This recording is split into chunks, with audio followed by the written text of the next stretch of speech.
സന്തോഷമുണ്ട്. ഈ വിശുദ്ധ ശബത്തിലും ദൈവത്തെ ആരാധിക്കുവാൻ, ദൈവവിശ്വാസത്തിൽ നിലനിന്നുകൊണ്ട് ദൈവത്തിൻ്റെ പരിശുദ്ധാത്മാവിലൂടെ ദൈവവചനങ്ങളെ നൽകുവാൻ ജീവനുള്ള ദൈവം ഇന്ന് അടിയന് നൽകിയതായ ഈ നല്ല നിമിഷത്തിനായി ദൈവത്തിന് ഒരിക്കൽ കൂടെ നന്ദി പറഞ്ഞുകൊള്ളുകയാണ്.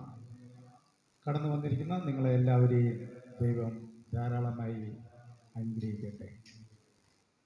പ്രത്യേകിച്ച് ഇന്ന് നല്ലൊരു പാഠപഠനം നാം പഠിച്ചു. വിശ്വാസത്തെക്കുറിച്ചും നീതിയെക്കുറിച്ചും വിശകലനം ചെയ്തുകൊണ്ട്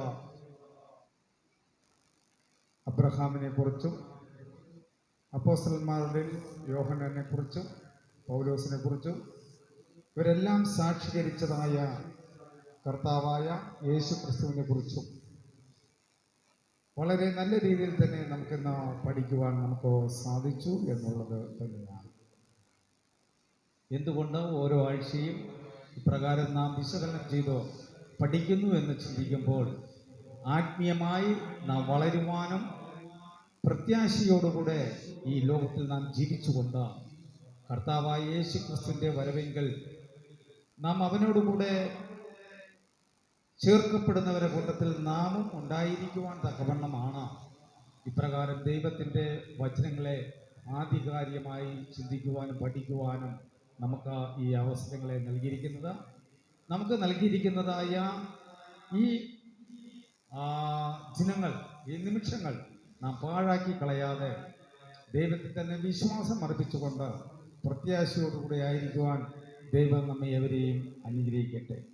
എന്ന ചിന്തയ്ക്കായിട്ട് എടുത്തിരിക്കുന്നതായ വേദഭാഗം റോമർക്ക് എഴുതിയതായ ലേഖനം അതിൻ്റെ 9-ാം അധ്യായം അതിൻ്റെ 30 മുതൽ 33 വരെയുള്ള വേദഭാഗം നമുക്ക് എടുത്തവർക്ക് നമുക്കൊന്ന് നിർത്തി നമുക്ക് വായിച്ച് നമുക്ക് ചിന്തിച്ച് നമുക്ക് കടന്നു പോകാം. റോമർക്ക് എഴുതിയതായ ലേഖനം അതിൻ്റെ 9-ാം അധ്യായം അതിൻ്റെ 30 മുതൽ 33 വരെ നമുക്ക് നിർത്തി നമുക്കൊന്ന് വായിച്ച് നമുക്ക് ചിന്തിച്ച് നമുക്ക് കടന്നു പോകാം.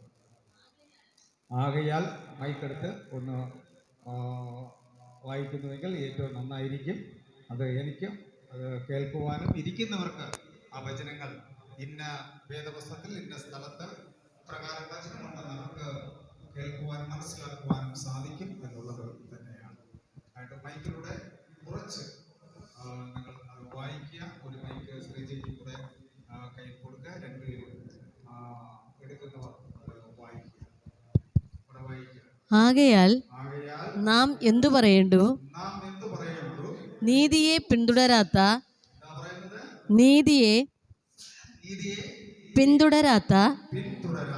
ജാതികൾ നീതി പ്രാപിച്ചു. വിശ്വാസത്താലുള്ള നീതി തന്നെ. നീതിയുടെ പ്രമാണം പിന്തുടർന്ന ഇസ്രായേലോ ആ പ്രമാണത്തിങ്കൽ എത്തിയില്ല. ഇവിടെ നാം 30-ാമത്തെ വാക്യം നാം വായിക്കുമ്പോൾ അവിടെ പറയുന്നത് എന്താ നാം വായിച്ചത്? അതുകൊണ്ട് ആകയാൽ നാം എന്തു പറയേണ്ടു? നീതിയെ പിന്തുടരാത്ത ജാതികൾ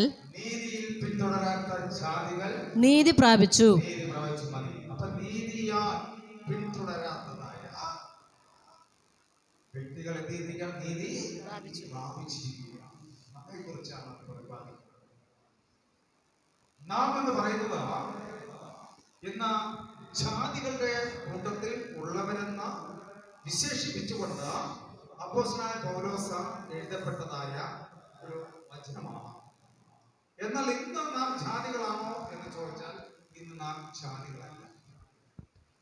കാര്യം നാം ഇന്ന് ദൈവ അനുഗ്രഹത്താൽ കർത്താവായ യേശു ക്രിസ്തുവിലൂടെ നാം ഇന്ന് ജാതികൾ എന്ന് പറയുന്നതായ അതിൽ നിന്ന് വ്യത്യസ്തമായി ദൈവമക്കൾ എന്ന് അവകാശപ്പെടുന്നവരുടെ കൂട്ടത്തിലേക്ക് ചേർക്കപ്പെട്ടതായ വ്യക്തികളാണ് ഞാനും നിങ്ങളും.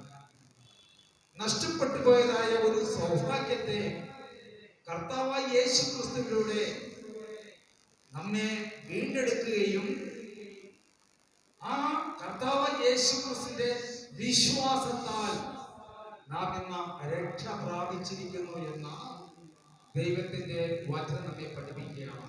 എത്ര അനുഗ്രഹീതമായ ഒരു തിരുവചന വേദഭാഗമാണ് അവിടെ നമുക്ക് നൽകിയത്. നമുക്ക് അർഹതയില്ലാത്തതായ ഒരു അർഹത പിതാവായ ദൈവം പുത്രനായിരിക്കുന്ന ക്രിസ്തുവിലൂടെ നമുക്ക് നേടിത്തന്നിരിക്കുകയാണ്. ഒന്ന് നാം ചിന്തിച്ചു നോക്കുക. അർഹതയില്ലാത്തതായ നമുക്ക് അർഹതയുള്ളതായ ഒരു പദവി വിശ്വാസത്താൽ ആരിലൂടെയാണ്? കർത്താവായ യേശു ക്രിസ്തുവിലൂടെ എനിക്കും നിങ്ങൾക്കും അത് നൽകിയിരിക്കുകയാണ്.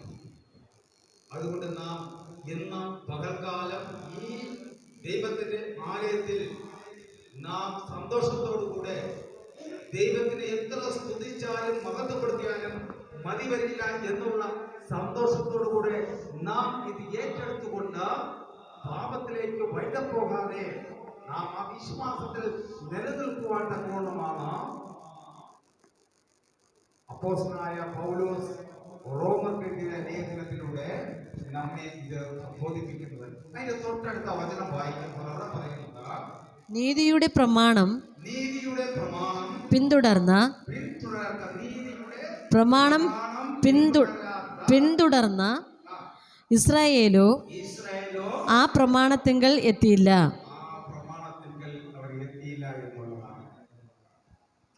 ഇസ്രായേൽ എന്ന് പറയുന്നത് നാം പലപ്പോഴും ചിന്തിക്കുന്നതായ കേട്ട് കേട്ട് കേട്ട് മടുത്തതായ വചനമാണ്. ഏത് പ്രസംഗത്തിലും ഇസ്രായേലിനെ കുറിച്ച് പ്രസംഗിക്കാത്ത ഒരു പ്രസംഗവും ഇല്ല. അവിടെ പറയുന്നത് ദൈവം തിരഞ്ഞെടുത്തതായ ദൈവത്തിന്റെ സ്വന്തത്തിനാണ് എന്ന് അവർ വിശേഷിപ്പിക്കുമ്പോൾ, ഇന്നലെ വരെ ജാതികളായിരുന്ന നാം തള്ളപ്പെട്ടവരെ ഗണത്തിൽപ്പെട്ടവരായിരുന്നു എന്ന് നാം ഒന്ന് ചിന്തിച്ചോക്കാം. ദൈവത്തിൻ്റെതായ രക്ഷിതരായ തിരഞ്ഞെടുക്കപ്പെട്ടതായ ഒരു ജാതി. നമ്മൾ അങ്ങനെയൊക്കെ ഇസ്രായേലിനെ കുറിച്ച് നാം പഠിക്കുകയാണ്. വാഗ്ദത്ത സമ്മതി, ഇങ്ങനെയെല്ലാം നമ്മൾ ഇസ്രായേലിനെ കുറിച്ച് പഠിക്കുകയാണ്. ഇവിടെ ആ ഇസ്രായേലിൽ നിന്ന് അവർ ദൈവത്തിൽ നിന്ന് അവർ അകന്നു പോയതായിട്ട് നമുക്ക് കാണാൻ കഴിയുകയാണ്. ഇവിടെ പറയുമ്പോൾ അവരെന്താണ് ആ വാക്യം ഒരു വായിക്കാം. അവിടെ പറയുന്നത് എന്താ പറയുന്നത്? നീതിയുടെ പ്രമാണം പിന്തുടർന്ന ഇസ്രായേലോ നീതിയുടെ പ്രമാണം പിന്തുടർന്നു വന്നതായ ഇസ്രായേലോ ആ പ്രമാണത്തിങ്കൽ എത്തിയില്ല. ആ പ്രമാണത്തിലേക്ക് എത്തിയില്ല. ആ നീതിയിലൂടെ അവർ അപ്രകാരം കടന്നു വന്ന ദൈവവചനങ്ങളെ ദൈവവിശ്വാസത്തിലൂടെ തന്റെ രക്ഷയെക്കുറിച്ചും തന്റെ ആഗമനത്തെക്കുറിച്ചും അവർ മനസ്സിലാക്കാതെ അവർ സ്വന്തം മോഹങ്ങളിലൂടെ അവർ വഴുതപ്പെട്ടുകൊണ്ട് ദൈവത്തിൽ നിന്ന് അകന്നു പോയതായിട്ട് നമുക്ക് കാണാം. അവർക്കൊന്നും വാഗ്ദത്തത്തിലേക്ക് അവർക്ക് കടന്നു പോകാൻ സാധിച്ചില്ല. ആയതുകൊണ്ടാണ് ദൈവം എന്നെയും നിങ്ങളെയും തിരഞ്ഞെടുത്തത് എന്ന് നാം മനസ്സിലാക്കുക. നാം യെശയ്യാ പ്രവചനം 65-ാം അധ്യായത്തിലേക്ക് നാം നോക്കുമ്പോൾ ദൈവത്തിന്റെ സ്വന്തം ജനം ദൈവത്തിൽ വിശ്വാസം അർപ്പിച്ച, ദൈവത്തെ ആരാധിച്ച ദൈവമക്കളായി ഈ ലോകത്തിലായിരിക്കുന്ന അനേക ജാതികൾക്ക് ഒരു മാതൃകയായി തീരേണ്ടതായ ദൈവത്തിന്റെ ജനം എന്താ ഇവിടെ പ്രവർത്തിച്ചത്?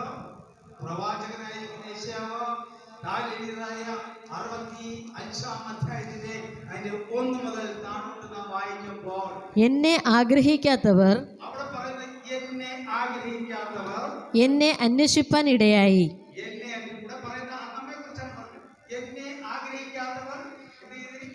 എന്നെ ഇടയായി. എന്നെ അന്വേഷിക്കാത്തവർക്ക് എന്നെ കണ്ടെത്തുവാൻ സംഗതി വന്നു. എന്റെ നാമം വിളിച്ചപേക്ഷിക്കാത്ത ജാതിയോട് ഇതാ ഞാൻ ഇതാ ഞാൻ എന്ന് ഞാൻ പറഞ്ഞു. സ്വന്തം വിചാരങ്ങളെ അനുസരിച്ച് സ്വന്തം വിചാരങ്ങളെ അനുസരിച്ച് ആകാത്ത വഴിയിൽ നടക്കുന്ന ആകാത്ത വഴികളിൽ നടക്കുന്ന മത്സരമുള്ള ജനത്തിങ്കലേക്ക് ഞാൻ ഇടവിടാതെ കൈനീട്ടുന്നു. അവർ എൻ്റെ മുഖത്ത് നോക്കി എല്ലായ്പ്പോഴും എന്നെ കോപിപ്പിക്കുന്നൊരു ജനമായി തോട്ടങ്ങളിൽ ബലികഴിക്കുകയും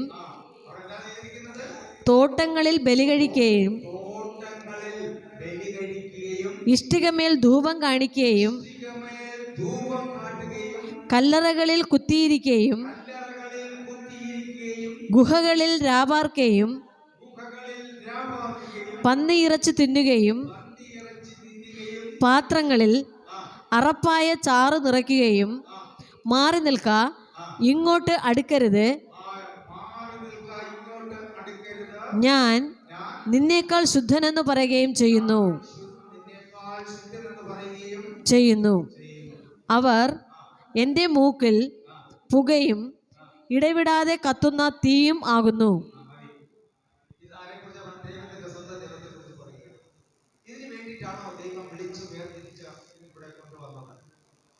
ദൈവം അവരോട് കൽപ്പിച്ചതിന് വിപരീതമായി അവർ എന്ത് ചെയ്തിരിക്കുകയാണ്? തോട്ടങ്ങളിൽ അവരെന്ത് ചെയ്തിരിക്കുകയാണ്? ബലി കഴിക്കുകയാണ്. തോട്ടങ്ങളിൽ ബലി കഴിക്കുകയാണ്. ദൈവം പറയാത്തതായ കാര്യാദികളെ അവർ ചെയ്യുകയാണ്.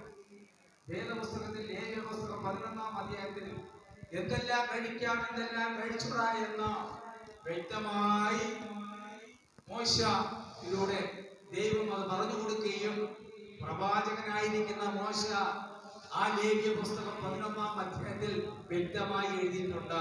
നിങ്ങൾക്കറിയില്ല എങ്കിൽ വീട്ടിൽ പോയി ലേവ്യ പുസ്തകം 11-ാം അധ്യായം എടുത്താണ് ഒന്ന് വായിക്കണം. വായിക്കുമ്പോൾ ദൈവം എന്താണ് നമ്മോട് പറഞ്ഞിരിക്കുന്നത്? എന്ത് തിന്നാം, എന്ത് തിന്നുക. ചില വ്യക്തികൾ പറയുന്നുണ്ട് എല്ലാം ദൈവം സൃഷ്ടിച്ചത് എല്ലാം നല്ലത് തന്നെയാണ്. കാര്യം അപ്പോസ്തല പ്രവൃത്തി കൊർന്നേലിയോസിന്റെ ഭവനത്തിലേക്ക് പത്രോസിനെ അയക്കുമ്പോൾ അവിടെ പറയുന്നുണ്ട് ദൈവം സൃഷ്ടിച്ചതെല്ലാം നല്ലത് തന്നെയാണ്. അവിടെ എന്ത് കഴിക്കാം, എന്ത് കഴിച്ചുകൂടാ എന്നുള്ളതിന് വിപരീതമായി പത്രോസിന് ഒരു ഗാഠനിദ്ര കൊടുത്തിട്ട് ഒരു തുപ്പട്ടി മുകളിൽ നിന്ന് ഇറങ്ങിയിട്ട് അതിൽ എന്തെല്ലാം ഉണ്ടായിരുന്നുവെന്ന് എന്നാലും വ്യക്തമായിട്ട് പറയണം. ദൈവം ശുദ്ധീകരിച്ചതിനെ നിനക്ക് എങ്ങനെ അശുദ്ധി എന്ന് പറയുവാൻ? അതൊക്കെ വേറെ കാര്യങ്ങളാണ്. ഇതിനു കൂടെ അതിനെ കൂട്ടിക്കൊടുക്കരുത്. അത് അവിടെ മനുഷ്യനെയാണ് അവിടെ ഉദ്ദേശിക്കുന്നത്. ഇവിടെ ജാതികളെയും ദൈവജനത്തെയും തമ്മിലുള്ളതായ ഒരു അന്തരംഗത്തെ കുറിച്ചാണ് ആ വചനം പ്രതിപാദിക്കുന്നത്, അല്ലാതെ കഴിക്കുന്ന ആഹാരത്തെ കുറിച്ചാണ്. അവിടെ പത്രോസിനെ കൊർന്നേലിയോസിന്റെ ഭവനത്തിലേക്ക് അയക്കുമ്പോൾ അനേകർ ചിന്തിക്കാം, യഹൂദന്മാർ ചോദിക്കാം, എന്തുകൊണ്ട് ജാതികളുടെ ഭവനത്തിലേക്ക് നീ കടന്നുപോയി? കൊർന്നേലിയോസ് എന്ന് പറയുന്നത് ഒരു ജാതിയിൽപ്പെട്ടതായ ഒരു വ്യക്തിയാണ്. അപ്പോസ്തല പ്രവൃത്തിയിലേക്ക് നാം നോക്കുമ്പോൾ ആദ്യമായി ജാതികളിൽ നിന്ന് മാനസാന്തരത്തിലേക്ക് കടന്നു വന്നതായ ഒരു കുടുംബമാണ് കൊർന്നേലിയോസിന്റെ ഭവനം. അതുവരെയും ഒരു ജാതി മാനസാന്തരപ്പെട്ടതായിട്ട് വേദപുസ്തകത്തിൽ പറയുന്നില്ല. എന്നാൽ അപ്പോസ്തല പ്രവൃത്തി 2-ാം അധ്യായത്തില് അനേക വ്യക്തികൾ പത്രോസിന്റേതായ സുവിശേഷം കേട്ട് 3000 സ്നാനപ്പെട്ടുവെന്നും അനേകർ സുവിശേഷം അല്ലെങ്കിൽ അതിൽ കർത്താവ് യേശുവിൽ വിശ്വസിച്ചു എന്നൊക്കെ പറയുന്നുവെങ്കിലും അതിന്റെ യഹൂദരുടെ കൂട്ടത്തിലുള്ളതായ 18 ദേശത്തു നിന്നും വന്നതായ വ്യക്തികളാണ്. അത് ജാതികളല്ല. ജാതികളുടെ മാനസാന്തരം ആ 10-ാം അധ്യായത്തിൽ കൊർന്നേലിയോസിലൂടെയാണ് നമുക്ക് കാണാൻ കഴിയുന്നത്. ഇവിടെ അതിനെല്ലാം കൂട്ടിക്കുഴയ്ക്കില്ല. നമുക്ക് എന്ത് തിന്നാം, എന്ത് തിന്നൂടാ എന്ന ലേവ്യ പുസ്തകത്തിൽ വ്യക്തമായി നമ്മോട് പറയും. ഇവിടെ എന്തുകൊണ്ട് ഞാനത് പറയുക? ഇവിടെ ആ ലേവ്യ പുസ്തകത്തിൽ പന്നി ഇറച്ചി ഭക്ഷിക്കുവാൻ പാടില്ല. ഇവിടെ എന്ത് ചെയ്തിരിക്കുക? ദൈവത്തിന്റെ ജനത്തെ പന്നി ഇറച്ചി പാകം ചെയ്ത് കഴിച്ചിരിക്കുകയാണ്. അതുകൊണ്ട് ബലികൾ അവർ കഴിക്കുകയാണ്. ദൈവത്തിന് വേണ്ടിയിട്ടാണോ? അല്ല. അവരുടെ സ്വന്തം ഇഷ്ടത്താൽ അവർ സ്വന്തം തീരുമാനം എടുത്തുകൊണ്ട് അവർ സ്വന്തം ദൈവത്തെ അവർ കണ്ടെത്തിക്കൊണ്ട് അതിനെ ആരാധിച്ചു, അതിനെ യാഗങ്ങൾ കഴിച്ചു, അതിൽ ഭയപ്പെട്ടും അവർ ജീവിക്കുകയാണ്. ജീവനുള്ള ദൈവത്തെ അവർ മറന്നു പോവുകയാണ്. ദൈവകോപം അവിടെ മധ്യത്തിലേക്ക് കടന്നു വന്നതായിട്ട് നമുക്ക് ആ യെശയ്യാ പ്രവാചകനിലൂടെ നമുക്ക് കാണാൻ കഴിയും. നീതി പ്രവൃത്തികളല്ല, അവർക്കൊരിക്കലും ദൈവമക്കളായി പിന്തുടരുവാൻ സാധിക്കുകയില്ല. കർത്താവായ യേശു ക്രിസ്തുവിന്റെ കാലഘട്ടത്തിൽ യഹൂദന്മാരുണ്ടായിരുന്നു. ആ യഹൂദന്മാരും അവർ അവരുടേതായ തീരുമാനങ്ങളിലൂടെ, അവരുടേതായ അല്ലെങ്കിൽ ആരാധനയുടേതായ ആ തീരുമാനങ്ങളിലൂടെയാണ് അവർ കടന്നുപോയിക്കൊണ്ടേയിരുന്നത്. ഇതുപോലെ തന്നെ യാഗങ്ങൾ കഴിക്കുകയും അവർക്ക് തോന്നും പോലെയുള്ളതായ ആചാരങ്ങളും അനുഷ്ഠാനങ്ങളും എല്ലാം സഭയിൽ കൊണ്ടുവന്ന് ആ രീതിയിലുള്ള ഒരു ആരാധന ക്രമങ്ങളൊക്കെയാണ് അവിടെ നടക്കുന്നത്. അതിനെല്ലാം വിപരീതമായിട്ട് ആണ് കർത്താവായ യേശു ക്രിസ്തു സുവിശേഷിക്കുകയും ജനങ്ങളിലേക്ക് കർത്താവായ പിതാവായ ദൈവത്തെക്കുറിച്ചും രക്ഷയെക്കുറിച്ചും അവിടെ പ്രതിപാദിക്കുന്നതായിട്ട് നമുക്ക് കാണുവാൻ നമുക്ക് കഴിയുന്നു. ഇവിടെ നീതിയെക്കുറിച്ച് നമ്മൾ വായിച്ചു, വാക്യപ്രതിവാക്യത്തിലേക്ക് നാം വായിച്ചു. ദാവീദ് രാജാവ് സങ്കീർത്തന വേദഭാഗത്തിൽ 32-ാം അധ്യായം അതിന്റെ 11-ാമത്തെ വാക്യത്തിൽ അവിടെ നീതിയെക്കുറിച്ച് അവിടെ നാം വാക്യപ്രതിവാക്യത്തിൽ നാം വായിച്ചു. അതിന്റെ 32-ന്റെ 11 നമുക്കൊന്ന് വായിക്കാം.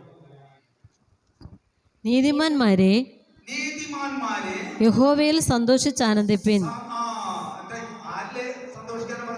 യഹോവയിൽ സന്തോഷിച്ചാനന്ദിപ്പിൻ. ഹൃദയ സന്തോഷിക്കേണ്ടത് അല്ലാതെ തോട്ടങ്ങളിലും നമ്മുടെ ചുടുകല്ലില് വാർത്തുണ്ടാക്കി അല്ലെങ്കിൽ അവിടെ പ്രതിമകൾ ഉണ്ടാക്കി അതിനെ പ്രതിഷ്ഠിച്ചും അതിനെ യാഗം കഴിച്ചും അതിനെ നിവേദിച്ചും അതിനെ ആരാധിച്ചും അതിനെ ഭജിച്ചും ജീവിച്ചിട്ടല്ല. ഇവിടെ പറയുന്ന നീതിമാന്മാരെ യഹോവയിൽ സന്തോഷിച്ചാനന്ദിപ്പിൻ, ആനന്ദിപ്പിൻ. നമ്മളോട് പറയുകയാണ്, നമ്മുടെ സന്തോഷം ആരിലൂടെയാണ്? യഹോവയിൽ. പിതാവായ ദൈവത്തിലൂടെയാണ് നമുക്ക് സന്തോഷം. ആ സന്തോഷം നമുക്ക് അനുഭവിക്കണമെങ്കിൽ നാം പിതാവായ ദൈവത്തെ നാം ആരാധിക്കണം. ആ 33-ന്റെ 1 എന്താ പറയുന്നത്? 33-ന്റെ 1 നീതിമാന്മാരെ അവിടെ പറയുന്നത് നീതിമാന്മാരെ യഹോവയിൽ ഘോഷിച്ചുല്ലസിപ്പിൻ, ഉല്ലസിപ്പിൻ. സ്തുതിക്കുന്നത് നേരുള്ളവർക്ക് ഉചിതമല്ലോ. എത്ര മനോഹരമായ തിരുവചന വേദഭാഗമാണ്. ദൈവവിശ്വാസത്തിലായിരിക്കും നാം തെറ്റിപ്പോകാതെ ദാവീദ് രാജാവ് സങ്കീർത്തന വേദഭാഗങ്ങളിലൂടെ നമ്മെ പഠിപ്പിക്കുന്നത് എന്ന് നാം ചിന്തിച്ചു നോക്കാം. വീണ്ടും ദാവീദ് രാജാവ് എഴുതിയിരിക്കുകയാണ് സങ്കീർത്തന വേദഭാഗം 35-ാം അധ്യായം അതിന്റെ 1-ാമത്തെ വാക്കിൽ അവിടെ ഈ നീതിമാന്മാരെ കുറിച്ച് പ്രതിപാദിക്കുന്നതായ മറ്റൊരു വേദഭാഗത്തിൽ നമുക്ക് കാണാൻ കഴിയും. എന്താണ് പറയുന്നത്? യഹോവേ, എന്നോട് വാദിക്കുന്നവരോട് വാദിക്കണമേ, എന്നോട് പൊരുതുന്നവരോട് പൊരുതേണമേ. നീ പലകയും പരിചയം പിടിച്ച് എനിക്ക് സഹായത്തിനായി എഴുന്നേൽക്കണമേ.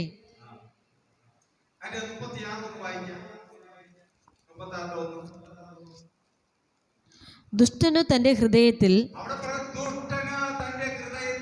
പാപാദേശമുണ്ട്, അവന്റെ ദൃഷ്ടിയിൽ ദൈവഭയമില്ല.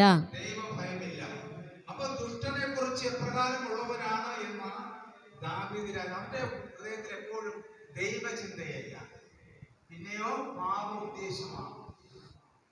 ആ പാപ ഉദ്ദേശം എന്ന് പറയുമ്പോൾ ദൈവത്തിന് ഇഷ്ടമില്ലാത്ത പ്രവർത്തികൾ ചെയ്യുക എന്നുള്ളത് തന്നെയാണ്.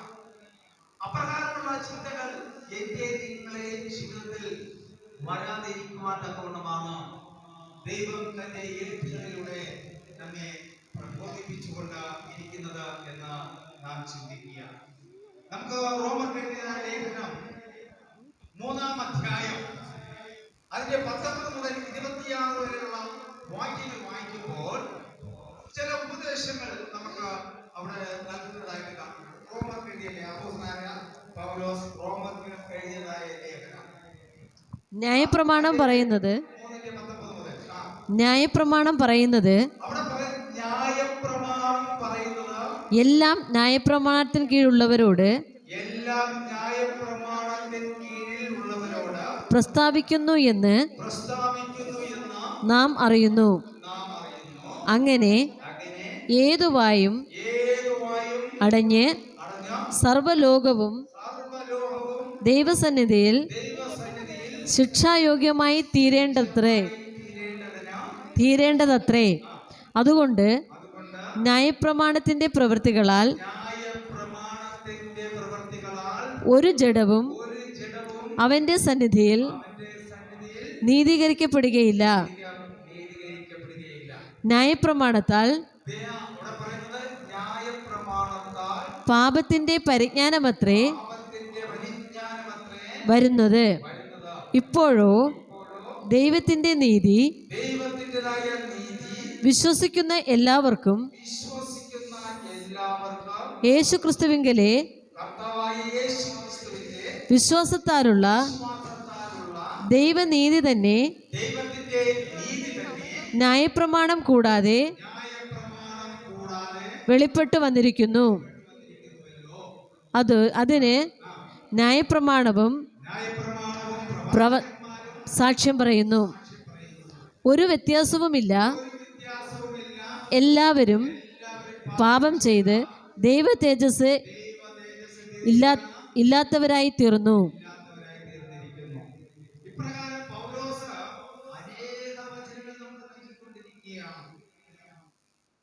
ഈ ലോകത്തിൽ നാം നോക്കുമ്പോൾ ഒരു വ്യത്യാസമില്ല. നാം എല്ലാവരും പാപം ചെയ്ത ദൈവത്തിന്റെ തേജസ് നമ്മിൽ നിന്ന് നഷ്ടപ്പെട്ടിരിക്കുകയാണ്.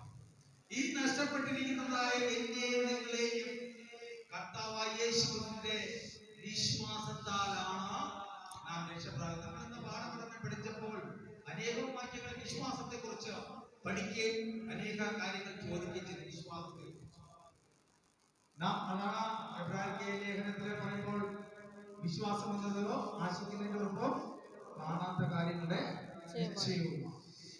എബ്രായ ലേഖനം 4:11-3 ചില വേദഭാഗങ്ങളിലെല്ലാം വിശ്വാസത്തെ കുറിച്ചും കർത്താവായ യേശുക്രിസ്തുവിനെ കുറിച്ചും രക്ഷയെ കുറിച്ചും ന്യായപ്രമാണത്തെ കുറിച്ച് പറയുമ്പോൾ ന്യായപ്രമാണം ഇല്ല എങ്കിൽ ഇന്ന് നാം പാപത്തെ പാപം എന്തെന്ന നമുക്ക് ചൂണ്ടിക്കാണിച്ചു തരുന്നതാണ്.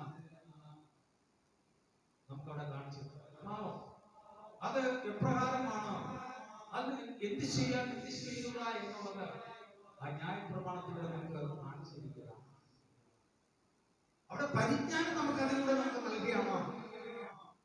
ആ ന്യായപ്രമാണം ഉണ്ടായിട്ട് പോലും ദൈവത്തിന്റെ ജനം അതിൽ നിന്ന് എന്ത് ചെയ്തിരിക്കുകയാണ്? തെറ്റ് ചെയ്ത ദൈവത്തിൽ നിന്ന് അകന്നു പോയിരിക്കുകയാണ്. ലൗകികമായ ചിന്ത, പ്രവർത്തനങ്ങൾ, ആഗ്രഹങ്ങൾ അതൊന്നു മാത്രമാണ് മനുഷ്യന്റെ ചിന്തയിലേക്ക് വരികയും അത് പ്രവർത്തിക്കുകയും ദൈവത്തിൽ നിന്ന് അകന്നു പോകുവാൻ കാരണമായത്. യഹൂദന്മാരെ കുറിച്ച് പറയുമ്പോൾ ദൈവത്തിന്റെ കൽപ്പനകൾക്ക് പ്രാധാന്യം കൊടുത്തുകൊണ്ട് ആ വിശ്വാസത്തിലേക്ക് ജനത്തെ അല്ലെങ്കിൽ നിലനിർത്തുന്നതിന് പകരം അവരവരുടേതായ രീതിയിലുള്ളതായ ആചാരങ്ങളും അനുഷ്ഠാനങ്ങളെയും ജനങ്ങളിലേക്ക് അടിച്ചേൽപ്പിക്കുകയും വേദപുസ്തകത്തിലൂടെ അല്ലാത്തതായ 600-ൽ പരം നിയമങ്ങൾ അവർ ഉണ്ടാക്കിയെന്നാണ് പറയുന്നത്. 600-ൽ പരം നിയമങ്ങൾ അവർ സ്വയമായി ഉണ്ടാക്കി ജനങ്ങളിലേക്ക് അടിച്ച് ഏൽപ്പിക്കുകയുണ്ടായി. പക്ഷേ ഈ അടിച്ചേൽപ്പിച്ചതിനൊന്നും അർത്ഥമാണ്. അവർക്ക് എന്ത് വേണമെങ്കിലും ചെയ്യാം. അതുകൊണ്ടാണ് കർത്താവ് യേശുക്രിസ്തു ശിഷ്യന്മാരോട് പറഞ്ഞത്, യഹൂദന്മാരെ പുളിച്ച മാവ് ഇതേ പാടില്ല. ശിഷ്യന്മാരെ അയക്കുമ്പോൾ അവിടെ പറയുന്നുണ്ട്, യഹൂദന്മാരെ പുളിച്ച മാവിനെ കുറിച്ച് അവിടെ പ്രതിപാദിക്കുന്നുണ്ട്. അവരെ വിട്ടൊഴിയുവാനായിട്ട് അവിടെ പറയുന്നുണ്ട്. കാര്യം അവർ ദുരാചാരം അല്ലെങ്കിൽ ദുരാചാരങ്ങൾ, അതുപോലെ ദൈവം നിർദ്ദേശിക്കാത്തതായ കൽപ്പനകൾ ജനങ്ങളിലേക്ക് അടിച്ചേൽപ്പിച്ചുകൊണ്ട് ജനത്തെ അതിലേക്ക് വലിച്ചെടുത്തുകൊണ്ട് അടിമകളെ പോലെ ജനത്തെ നയിക്കുന്നതായിട്ട് നമുക്ക് കാണാൻ കഴിയും. അവിടെ രക്ഷയ്ക്ക് വേണ്ടിയാണ് കർത്താവായ യേശു ക്രിസ്തു ലോകത്തിലേക്ക് കടന്നു വന്നിരിക്കുന്നത്. കർത്താവായ യേശു ക്രിസ്തുവിന്റെ സഹോദരനായിരിക്കുന്ന യൂദ 1:5 അവിടെ എന്താ എഴുതിയിരിക്കുന്നത്? യൂദ 1:5 അവിടെ എന്താ പറഞ്ഞിരിക്കുന്നത്? നിങ്ങളോ സകലവും ഒരിക്കൽ അറിഞ്ഞുവെങ്കിലും അറിഞ്ഞിരിക്കുന്നുവെങ്കിലും നിങ്ങളെ ഓർപ്പിപ്പാൻ ഞാൻ ഇച്ഛിക്കുന്നതെന്തെന്നാൽ കർത്താവ് ജനത്തെ മിസ്രയീമിൽ നിന്ന് രക്ഷിച്ചിട്ടും വിശ്വസിക്കാത്തവരെ പിന്നത്തേതിൽ നശിപ്പിച്ചു. നമുക്കറിയാവുന്ന ഏറ്റവും വലിയൊരു വാക്യമാണ് യൂദ അവിടെ പറയുന്നത്. കർത്താവായ യേശു ക്രിസ്തു താൻ ഈ ലോകത്തിലായിരുന്നപ്പോൾ രക്ഷയെക്കുറിച്ചും നീതിയെക്കുറിച്ചും എല്ലാം പറയും. നമുക്കറിയാം യോഹന്നാന്റെ സുവിശേഷം 16-ാം അധ്യായത്തിന്റെ അതിന്റെ 9-ാമത്തെ വാക്യങ്ങൾ നമ്മൾ അവിടെ വായിക്കുമ്പോൾ അവിടെ കർത്താവ് യേശു ക്രിസ്തു പറയുന്നു, ഞാൻ പോകുന്നത് നിങ്ങൾക്ക് എന്താണ് വായിക്കുന്നത്? അവർ എന്നിൽ വിശ്വസിക്കാതെ കൊണ്ട് അതിന് മുന്നോട്ടുള്ള വാക്യങ്ങൾ കുറഞ്ഞോന്ന് കഴിഞ്ഞിട്ട് നിങ്ങൾ എന്നെ കാണുകയില്ല. നിങ്ങൾ എന്നെ പിന്നെയും കുറഞ്ഞോന്ന് കഴിഞ്ഞിട്ട് നിങ്ങൾ എന്നെ കാണും. അവന്റെ ശിഷ്യന്മാരിൽ ചിലർ കുറഞ്ഞോന്ന് കഴിഞ്ഞിട്ട് നിങ്ങൾ എന്നെ കാണുകയില്ല, പിന്നെയും കുറഞ്ഞോന്ന് കഴിഞ്ഞിട്ട് നിങ്ങൾ എന്നെ കാണും എന്ന് പിതാവിന്റെ അടുക്കൽ പോകുന്നു എന്നും അവൻ നമ്മോട് ഈ പറയുന്നത് എന്ത് എന്ന് തമ്മിൽ ചോദിച്ചു.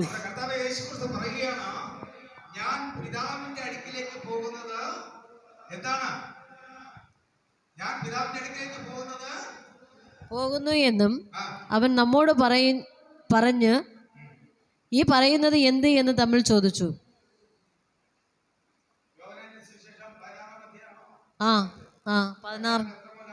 16 മുതൽ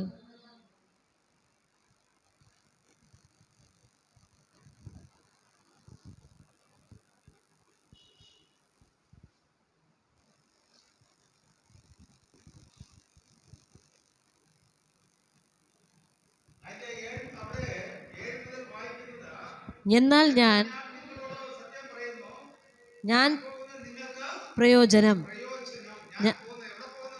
സ്വർഗത്തിലെ സ്വർഗത്തിൽ നിന്നാണ് ഭൂമിയിലേക്ക് വന്നത്. തിരിച്ച് വീണ്ടും കർത്താവായ യേശു ക്രിസ്തു നമ്മെ ഈ ലോകത്തിൽ പാപങ്ങളിലായിരുന്ന എന്നെയും നിങ്ങളെയും തന്റെ സ്വന്തം രക്തത്താൽ വീണ്ടെടുത്തതിന് ശേഷം വീണ്ടും താൻ എവിടെ പോകണം? പിതാവിന്റെ അടുക്കിലേക്ക് തിരിച്ചു പോകുന്നതായ മാത്രയിൽ തന്റെ ശിഷ്യന്മാരോട് ഒരു മുന്നറിയിപ്പായി പറയുന്നതായ ഒരു വേദഭാഗമാണ് നമുക്കിവിടെ കാണാൻ പറ്റും. എന്നാൽ ഞാൻ നിങ്ങളോട് സത്യം പറയുന്നു, ഞാൻ പോകുന്നത് നിങ്ങൾക്ക് പ്രയോജനം. ഞാൻ പോകാഞ്ഞാൽ കാര്യസ്ഥൻ നിങ്ങളുടെ വരികയില്ല. ഞാൻ പോയാൽ അവനെ നിങ്ങളുടെ അടുക്കൽ അയക്കും. അവൻ വന്ന് പാപത്തെ നീതിയെക്കുറിച്ചും ന്യായവിധിയെക്കുറിച്ചും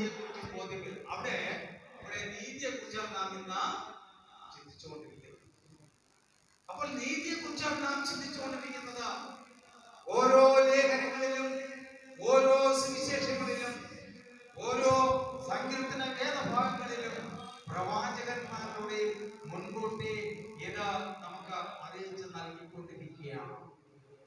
എന്താണ്? നാം ഈ ലോകത്തിലായിരിക്കുമ്പോൾ കർത്താവായ യേശു ക്രിസ്തു പ്രവാചകന്മാർ അപ്പോസ്തലന്മാർ നമുക്ക് ഉപദേശിച്ച് തരുന്നതായ ആ നീതി പ്രവൃത്തികളെ കുറിച്ചോ എന്നെ നിങ്ങളെ ബോധ്യപ്പെടുത്തുവാൻ തക്കോണം ഈ വചനങ്ങൾ നൽകിയിരിക്കുകയാണ്. സ്വന്തം ജനമെന്ന് വിശേഷിപ്പിച്ചതായ ആ ഇസ്രായേലിയർ ദൈവത്തെ ദേശിച്ചുകൊണ്ട് യെശയ്യാ പ്രവചനത്തിൽ നാം വായിച്ചു. അവർ എപ്രകാരം ദൈവമായിട്ട് ഒഴിഞ്ഞുപോയി. അവർക്കൊരിക്കലും ആ ദൈവത്തിലേക്ക് തിരിച്ചു വരുവാനോ ദൈവത്തെ അറിയുവാനോ സാധിക്കാത്തതായ ഒരു സാഹചര്യത്തിലേക്ക് അവർ കടന്നുപോയപ്പോൾ ജാതികളായിരിക്കുന്ന എന്നെ നിങ്ങളെയും ദൈവം അവിടുന്ന് വീണ്ടും തിരഞ്ഞെടുക്കുകയും ദൈവത്തിന്റെ സ്വന്തം ജനമെന്ന് ഇവിടെ നമ്മെ വിശേഷിപ്പിച്ചുകൊണ്ട് വിശ്വാസത്തിലൂടെ എന്നെ നിങ്ങളെ രക്ഷയിലേക്ക് കൊണ്ടുവരുന്നതായിട്ട് നമുക്കിവിടെ കാണാൻ കഴിയുകയാണ്. നാം ഇന്ന് ആ വിശ്വാസത്തിൽ രക്ഷയിലേക്ക് ഞാനും നിങ്ങളും കടന്നു വരുന്നുവെങ്കിൽ തീർച്ചയായും കർത്താവായ യേശു ക്രിസ്തുവിന്റെ വരവെങ്കിൽ ഞാനും നിങ്ങളും രക്ഷയിലേക്ക് ഉണ്ടാകും. കർത്താവിന്റെ വരവെങ്കിൽ ആ വിശ്വാസത്തെ നോക്കുന്നതായ മാത്രയിൽ ഞാനും നിങ്ങൾ ഉണ്ടാകും എന്നുള്ള ഏതൊരു സംശയവുമില്ല. ആയിരുന്നു നമ്മുടെ ജീവിതത്തിൽ നാം ദൈവത്തിൽ എന്ത് ചെയ്യുക? വിശ്വസിച്ച 33-ാമത്തെ വചനം നാം വായിക്കുമ്പോൾ ആ റോമർക്ക് എഴുതിയ ലേഖനം 9-ാം അധ്യായം അതിന്റെ 33-ാമത്തെ വചനം കൂടെ നമുക്ക് വായിച്ചാൽ നമുക്ക് ഇത് അവസാനിപ്പിക്കാം. അവിടെ പറയുന്നത് എന്താണ്? ഇതാ ഞാൻ സിയോനിൽ ഇടർച്ചക്കല്ലും തടങ്ങൽ പാറയും വയ്ക്കുന്നു. അവനിൽ വിശ്വസിക്കുന്നവൻ ലജ്ജിച്ചു പോകയില്ല എന്ന് എഴുതിയിരിക്കുന്നുവല്ലോ. പല വ്യക്തികളും ഇതിൽ തട്ടി വീണുപോയി എന്നാണ് പറയുന്നത്. ലോകപരമായ ചിന്ത, ലോകത്തോടുള്ള മോഹം, ആഗ്രഹങ്ങൾ ഇതിൽ തട്ടി വീണുപോവുകയും അവർ നാശത്തിലേക്ക് പോവുകയും ചെയ്യുകയാണ്. നാം ഇതിലൊന്നും കൂട്ടാളിയാകാതെ രക്ഷയിലേക്ക് നാം കടന്നു വരുമെങ്കിൽ ഈ ലോകത്തെ നാം വെടിഞ്ഞ, ലോകമോഹങ്ങളെ വെടിഞ്ഞ, ആഗ്രഹങ്ങളെ വെടിഞ്ഞ നാം ദൈവത്തിൽ ആശ്രയിച്ചുകൊണ്ട് നമ്മുടെ ഹൃദയത്തെ ദൈവത്തിലേക്ക് പകരുന്നുവെങ്കിൽ രക്ഷയിലേക്ക് കടന്നു വരാൻ എനിക്ക് നിങ്ങൾക്ക് സാധിക്കും. ഇത് സ്വന്തം ജനം ഇത് മനസ്സിലാക്കുവാനോ ഇത് ആരായുവാനോ സാധിക്കാതെ അവർ തട്ടി വീണതിന്റെ ഫലമായിട്ട് അവർ നാശത്തിലേക്ക് കടന്നുപോയി എന്ന ദൈവത്തിന്റെ വചനത്തിൽ പഠിപ്പിക്കുകയാണ്. പ്രിയ സഹോദരങ്ങളെ, ഈ വചനം ശ്രമിച്ചതായ ഓരോ പ്രിയമക്കളെ നാം ഈ ലോകം ജീവിതത്തിൽ നാം ഈ ലോകത്തിൽ ജീവിക്കുമ്പോൾ ഈ ലോകത്തിന്റെ നന്മയാണ് വലുത് എന്ന് ചിന്തിച്ചുകൊണ്ട് അതിലേക്ക് നാം അകൃഷ്ടരാകാതെ പിതാവായ ദൈവത്തിലേക്ക് ആശ്രയിച്ചുകൊണ്ട് ജീവിച്ചുകൊണ്ട് നന്മയുടെ പാത പിന്തുടർന്നുകൊണ്ട് ആ കർത്താവിൽ വിശ്വാസം അർപ്പിച്ചുകൊണ്ട് ജീവിപ്പാൻ ദൈവം നമ്മയെവരെയും ഇട നൽകി അനുഗ്രഹിക്കട്ടെ എന്ന പ്രാർത്ഥനയോടുകൂടെ ആയിരിക്കാം ദൈവം നമ്മയെവരെയും അനുഗ്രഹിച്ച് കാത്തുകൊള്ളുമാറാകട്ടെ.